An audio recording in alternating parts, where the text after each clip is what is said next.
Hello friends, स्वागत है आपका हमारे YouTube channel Kedar judiciary class में। अब जब हम नया पार्ट शुरू करने जा रहे हैं हिस्ट्री का, गुप्त साम्राज्य के बारे में बताएंगे। ठीक है। अब हम आते हैं, गुप्त वंश का संस्थापक श्रीगुप्त था। कौन था गुप्त वंश का संस्थापक? श्रीगुप्त था। स्थापना कब हुई थी गुप्त वंश की? 240 ईस्वी में स्थापना हुई थी। और फिर श्रीगुप्त के बाद जो है उसका उत्तराधिकारी कौन हुआ? घटोत्कच हुआ। चंद्रगुप्त प्रथम 320 ईस्वी में गद्दी पर बैठा। कब बैठा था चंद्रगुप्त प्रथम? 320 ईस्वी में। इसने लक्ष्मी राजकुमारी कुमार देवी से विवाह किया। किसने किया? चंद्रगुप्त प्रथम ने किससे विवाह किया? लक्ष्मी लिच्छवी राजकुमारी कुमार देवी से विवाह किया। इसने महाराजा महाराजा धीराज की उपाधि धारण की। किसने धारण की महाराजा धीराज की? चंद्रगुप्त प्रथम ने। चंद्रगुप्त प्रथम का उत्तराधिकारी कौन हुआ? समुद्रगुप्त। 355 ईस्वी में समुद्रगुप्त किसका समुद्रगुप्त का उत्तराधिकारी समुद्रगुप्त उत्तराधिकारी हुआ चंद्रगुप्त प्रथम का। समुद्रगुप्त को भारत का नेपोलियन भी कहा जाता है। भारत का नेपोलियन किसे कहते हैं? समुद्रगुप्त को। इसने अश्वमेधकर्ता की उपाधि धारण की। जो समुद्रगुप्त था इसने अश्वमेधकर्ता की उपाधि धारण की। समुद्रगुप्त को भारत का नेपोलियन भी कहा जाता है। समुद्रगुप्त का उत्तराधिकारी चंद्रगुप्त द्वितीय 380 ईसा पूर्व में राजगद्दी पर बैठा। चंद्रगुप्त द्वितीय को विक्रमादित्य के नाम से भी जाना जाता है। ये किसका उत्तराधिकारी था? समुद्रगुप्त का उत्तराधिकारी। चंद्रगुप्त द्वितीय के शासनकाल में चीनी यात्री फान भारत आया। फान जो चीनी यात्री था, किसके शासनकाल में भारत आया था? चंद्रगुप्त द्वितीय के शासनकाल में। सर्वप्रथम चांदी के सिक्के चंद्रगुप्त द्वितीय ने चलाए। तो सर्वप्रथम चांदी के सिक्के किसने चलाए? चंद्रगुप्त द्वितीय ने चलाए। इसका उत्तराधिकारी कौन हुआ? कुमारगुप्त। चंद्रगुप्त द्वितीय का उत्तराधिकारी कौन हुआ? कुमारगुप्त। इससे गोविंद गुप्त के नाम से भी जाना जाता है। कुमारगुप्त जो चंद्रगुप्त द्वितीय का उत्तराधिकारी हुआ, इसने नालंदा विश्वविद्यालय की स्थापना की। किसने स्थापना की नालंदा विश्वविद्यालय की? कुमारगुप्त ने। नालंदा कहाँ पड़ता है? नालंदा पड़ता है बिहार में। कुमारगुप्त का उत्तराधिकारी स्कंदगुप्त हुआ। कुमारगुप्त का उत्तराधिकारी कौन हुआ? स्कंदगुप्त हुआ। अंतिम गुप्त शासक भानुगुप्त था। अंतिम गुप्त शासक कौन था? भानुगुप्त था। गुप्त सम्राट वैष्णव धर्म के अनुयायी थे। गुप्त सम्राट जो थे किसके अनुयायी थे? वैष्णव धर्म के अनुयायी थे। किसके अनुयायी थे? वैष्णव धर्म के अनुयायी थे।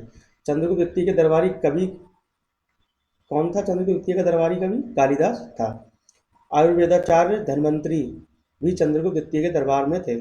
आयुर्वेदाचार्य जो धन्वंतरी थे ये भी चंद्रगुप्त द्वितीय के दरबार में थे। मंदिर बनाने की कला का जन्म गुप्त काल में हुआ। मंदिर बनाने की कला, मंदिर निर्माण की कला का जन्म किसमें हुआ? गुप्त काल में हुआ। गुप्त काल को भारतीय इतिहास का स्वर्ण काल या स्वर्ण युग भी कहा जाता है। भारतीय इतिहास का स्वर्ण युग किसे कहा जाता है? गुप्त काल को कहा जाता है। अब हम नेक्स्ट आते हैं वर्धन वंश पे। गुप्त वंश के पतन के बाद वर्धन वंश का उदय हुआ। किसके पतन के बाद वर्धन वंश का उदय हुआ? गुप्त वंश के पतन के बाद। वर्धन वंश को पुष्पभूति वंश के नाम से भी जाना जाता है। वर्धन वंश को किसके नाम से भी जाना जाता है? पुष्पभूति वंश के नाम से भी जाना जाता है। इस वंश के संस्थापक पुष्पभूति थे। वर्धन वंश संस्थापक कौन थे? पुष्पभूति थे। इनकी राजधानी क्या थी? थानेश्वर थी। थानेश्वर राजधानी थानेश्वर थी। प्रभाकर वर्धन इस वंश का प्रतापी शासक था। प्रभाकर वर्धन जो था वर्धन वंश का प्रतापी शासक था। इसके दो पुत्र राज्यवर्धन और हर्षवर्धन तथा एक पुत्री राजश्री थी। गौड़ नरेश शशांक ने राज्यवर्धन की हत्या कर दी।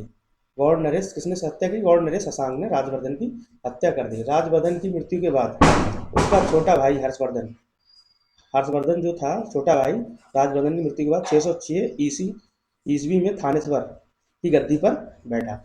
हर्ष ने शशांक को पराजित करके कन्नौज पर अधिकार कर लिया। जो शशांक था जिसने राज्यवर्धन की हत्या की थी, उसे जो हर्ष ने पराजित करके क्या किया? कन्नौज पर अपना अधिकार कर लिया।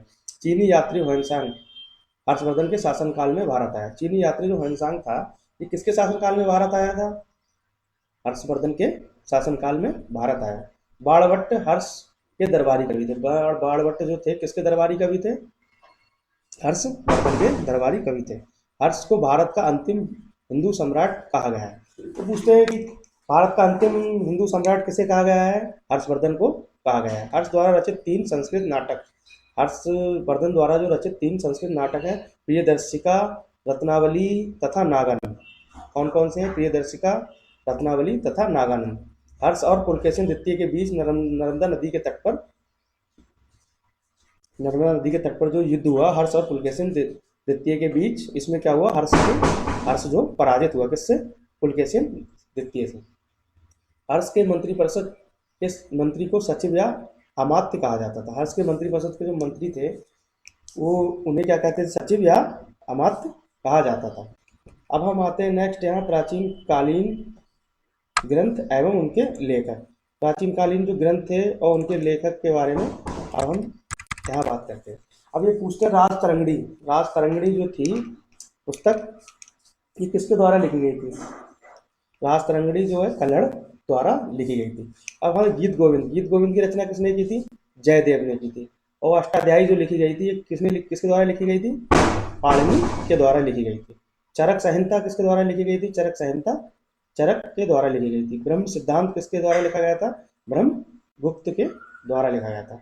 हमीर काव्य किसके द्वारा लिखा गया था, हमीर काव्य तो जो था जयचंद के द्वारा लिखा गया था। कर्पूर मंजरी जो थी वो किसके द्वारा लिखी गई थी, राजशेखर द्वारा। पंचतंत्र जो था पुस्तक जो ग्रंथ ये किसके द्वारा लिखा गया, ये विष्णु शर्मा द्वारा। लीलावती इसकी रचना किसने की, भास्कराचार्य ने। प्रेम वाटिका ये लिखी गई रसखान द्वारा। रस रत्नाकर जो थी नागार्जुन द्वारा लिखी गई।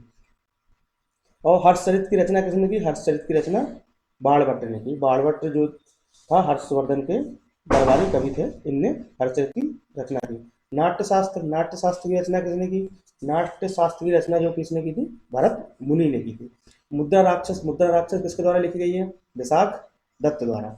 माध्यमिका सूत्र किसके द्वारा लिखी गई है, माध्यमिका सूत्र जो लिखी गई है नागार्जुन द्वारा लिखी गई है।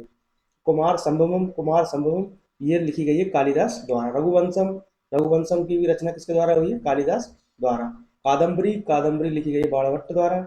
मेघदूतम ये भी कालिदास द्वारा लिखी गई है। काव्य मीमांसा कर्पूर मंजरी ये दोनों राजशेखर द्वारा लिखी गई है। गणित सार जो है श्रीधर के द्वारा लिखी गई है। सूर्य सिद्धांत किसने दिया था, सूर्य सिद्धांत आर्यभट्ट ने दिया था। किसने दिया था, आर्यभट्ट ने सूर्य सिद्धांत दिया था। तमिल का गौरव ग्रंथ किसे कहते हैं, जीवक चिंतामणि किससे संबंधित है, जैन धर्म से संबंधित है। यादव सम्राटों की राजधानी देवगिरी में थी। यादव सम्राटों की राजधानी कहाँ थी, देवगिरी में थी। गांधार कला का विकास किस काल में हुआ था, गांधार कला का विकास जो हुआ था कुषाण काल में हुआ था। कृष्णदेव राय विजयनगर का सबसे महान शासक था। विजयनगर का सबसे महान शासक कौन था, कृष्णदेव राय। आयुर्वेद के वैद्य धन्वंतरी को चिकित्सा का भगवान कहा जाता है। आयुर्वेद के जनक या फिर वैद्य धन्वंतरी को क्या, चिकित्सा का भगवान, कैसे, धन्वंतरी को चिकित्सा का भगवान कहा जाता है। अब हम यहाँ आते हैं उत्तर रामचरित नाटक किसने लिखा है, भवभूति ने लिखा है। गुप्त वंश का प्रथम प्रतापी शासक कौन था, गुप्त वंश का प्रथम प्रतापी शासक पूछेंगे तो गुप्त वंश का प्रथम प्रतापी शासक यहाँ आते हैं। उत्तर रामचरितमानस नाटक किसके द्वारा लिखा गया है, भवभूति ने लिखा है।